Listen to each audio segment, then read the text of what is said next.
আসসালামু আলাইকুম প্রিয় টেকনিশিয়ান ভাইরা, এই দেখছেন আজকে আমরা এই কাউন্টার ফ্রিজের ওয়ারিং শিখব। তো ওয়ারিংয়ের জন্য আমি এই যে দেখছেন এখানে সাব জিরো লাগানো হয়েছে, দুটো হচ্ছে সিলেক্টর সুইচ, একটা হচ্ছে সাব জিরো, আর সাথে হচ্ছে কম্প্রেসার, কন্ডেন্সার, ভিতরে কুলিং ফ্যান, আর এখানে লাইট। তো এই কটা জিনিসের আজকে ওয়ারিং শিখবো, চলুন। তো এটা হচ্ছে আমাদের পাওয়ার সাপ্লাই বা মেন তার, মেন লাইন এখানে এসে ঢুকেছে ফেসটা সুইচে দেখুন, আর সুইচ থেকে লুপ হয়ে আরেকটা সুইচে চলে এসেছে সিলেক্টর সুইচে, আর নিউট্রালটা ডাইরেক্ট সাব জিরো 3 নম্বর পয়েন্টে ঢুকেছে।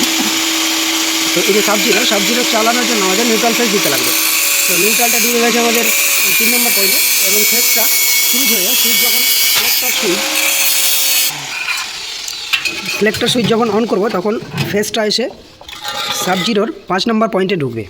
আর 5 নম্বর থেকে লুপ করে আমাদের কমন করতে হবে, তাহলে এটা আমাদের এনসি থাকবে।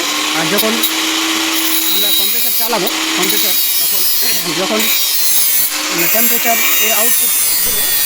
আউটপুট দেবে তখন হচ্ছে কম্প্রেসার 7 নম্বর পয়েন্ট থেকে আউটপুট দেবে। এখান থেকে লাইনটা ফেসটা চলে যাচ্ছে কম্প্রেসারের রিলেতে, আর নিউট্রালটা আমরা এখান থেকেই শর্ট করে নিয়ে নিয়েছি। এখান থেকে শর্ট করে আমরা এলইডি লাইটে দিয়ে দিয়েছি একটা অ্যাডাপ্টারে নিউট্রাল, আর এখান থেকেই লুপ করে বা শর্ট করে নিয়ে চলে গেছি কম্প্রেসারের ওভারলোডে। আর এখান থেকে আমরা নিউট্রাল ফেস দুটোকে, একটা ফ্যান মোটরকে এবং একটা কুলিং ফ্যান মোটরকে দিয়ে দিয়েছি। আর এখান থেকে যখন আমরা লাইটটাকে অন করবো, এটা লাইটের সিলেক্টর সুইচ, লাইটটা অন করবো তখন লাইটটা থেকে আমাদের ফেস বেরিয়ে এখান থেকে ফেস চলে গেছে অ্যাডাপ্টারের ফেসে।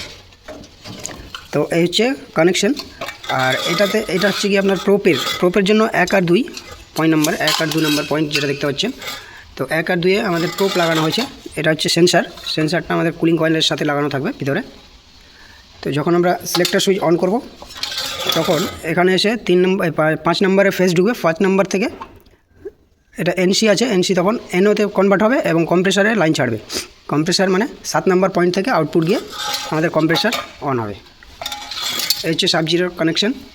আমি অন্য একটা ভিডিওতে দেখাবো এই সাব জিরো প্রোগ্রামিং বা প্রোগ্রাম কীভাবে করতে হয়।